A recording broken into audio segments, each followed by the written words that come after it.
అనగనగా ఒక అడవిలో తోడేలు ఉండేది. అడవిలో జంతువులను చంపి తిని ఆకలి తీర్చుకునేది. ఒక్కోసారి మాత్రం ఎంత వెతికినా దానికి ఆహారం దొరికేది కాదు.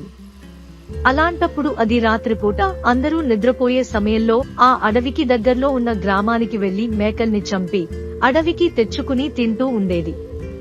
తోడేలు చేసే పనులను ఆ అడవిలో ఉండే ఒక కోతి కుతూహలంగా గమనించేది. ఆ విషయం తెలుసుకున్న తోడేలు తాను చేస్తున్న పనుల గురించి కోతికి గొప్పలు చెప్తుండేది. యజమానులకు తెలియకుండా మేకలను ఎలా చంపుతుందో కోతికి వివరించి చెప్పేది. ఆ మాటలు విన్న కోతికి తోడేలు ఊరి వాళ్ల కళ్ళు కప్పి మేకల్ని ఏ విధంగా పట్టుకుంటోందో చూడాలనిపించేది. ఒక రోజు కోతి, నువ్వు ఆ గ్రామానికి వెళ్లేటప్పుడు నన్ను కూడా తీసుకెళ్తావా? నీ పనితనం చూడాలనుంది అని తోడేలును అడిగింది. దానికి తోడేలు, ఈ రాత్రికే నిన్ను తీసుకెళ్తాను, సిద్ధంగా ఉండు అని చెప్పింది. తన ముచ్చట తీరబోతున్నందుకు కోతి చాలా మురిసిపోయింది. ఈ లోపల తమ మేకలు అప్పుడప్పుడు మాయ మౌతుండటాన్ని ఊరివారు గమనించారు. ఆ సంగతి ఏంటో తెలుసుకోవాలని కొందరు యువకులు మేకలకు కాపలా కాయసాగారు. ఆ విషయం తెలియని తోడేలు కోతితో కలిసి ఆ ఊరిలో ప్రవేశించింది. మేకలను తినడానికి వాటి దగ్గరకు తోడేలు వెళ్లటాన్ని ఆ యువకులు గమనించారు. మేకలు ఎలా మాయమవుతున్నాయో వారికి అర్థమైంది.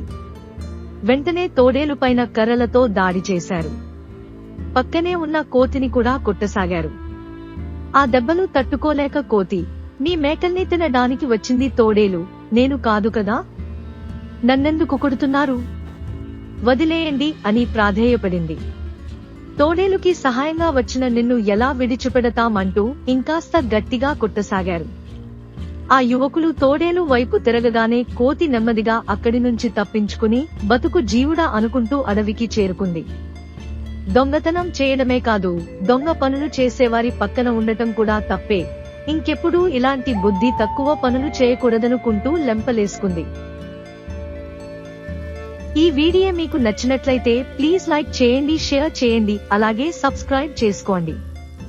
Thank you for watching.